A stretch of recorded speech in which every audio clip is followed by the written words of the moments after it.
Hey everyone, have you ever wished you could see a real, live dinosaur? Well, get ready because today we are jumping into an adventure that does exactly that.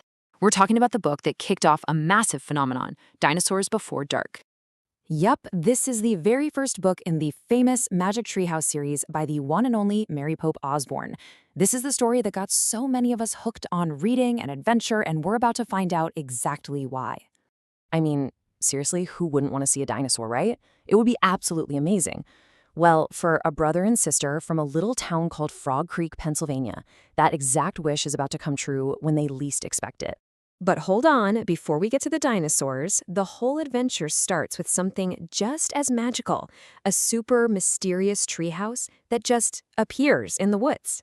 So let's meet our heroes. First up, we've got Jack. He's 8.5 and he is all about facts, books, and real things. And then there's his little sister, Annie. She's 7 and she absolutely loves animals and pretending. They're total opposites, but they're about to have the biggest adventure of their lives together. So there they are, one afternoon in the woods, when Annie spots it. The longest rope ladder they have ever seen.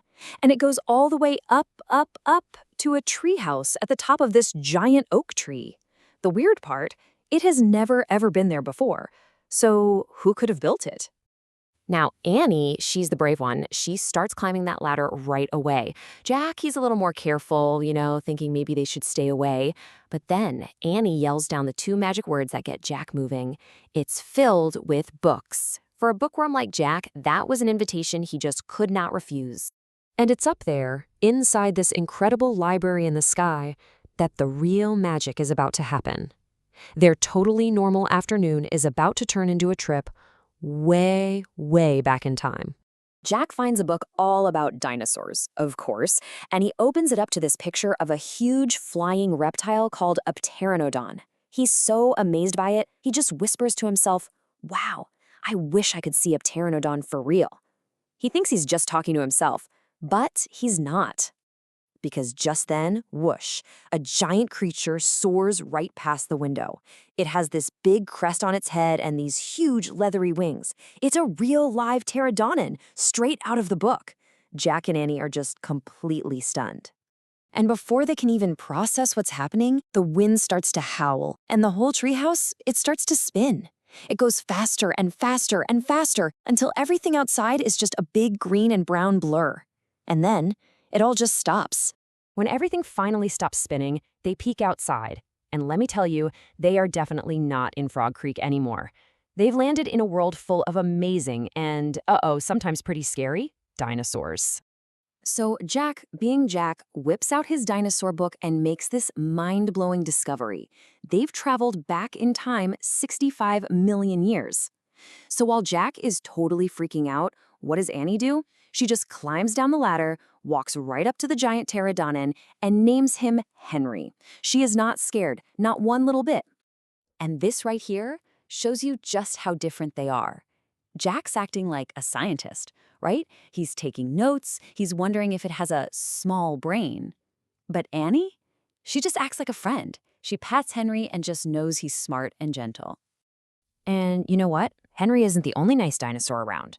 Pretty soon, they find a huge triceratops munching on some flowers.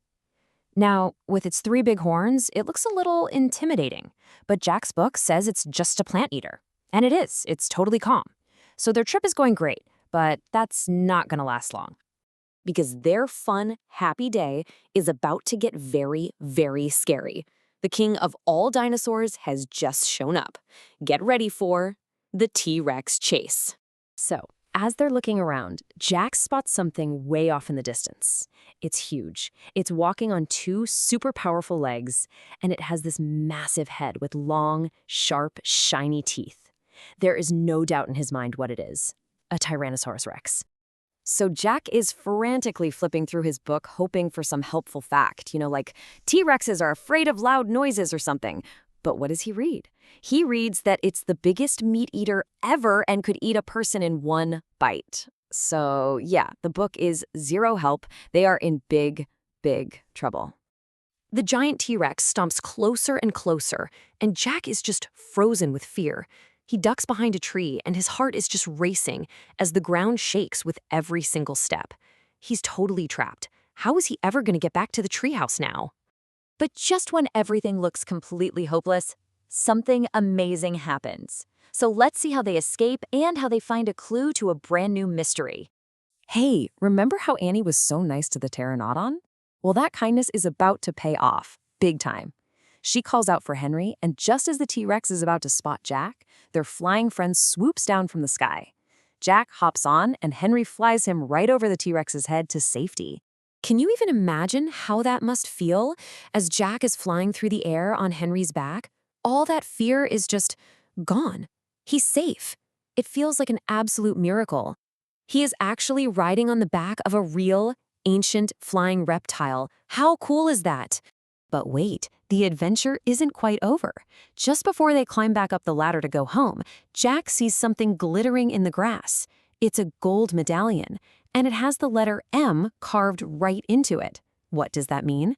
It means someone else has been here before them. They know they have to leave, like right now. So they scramble up the ladder, and Jack finds their book about Pennsylvania.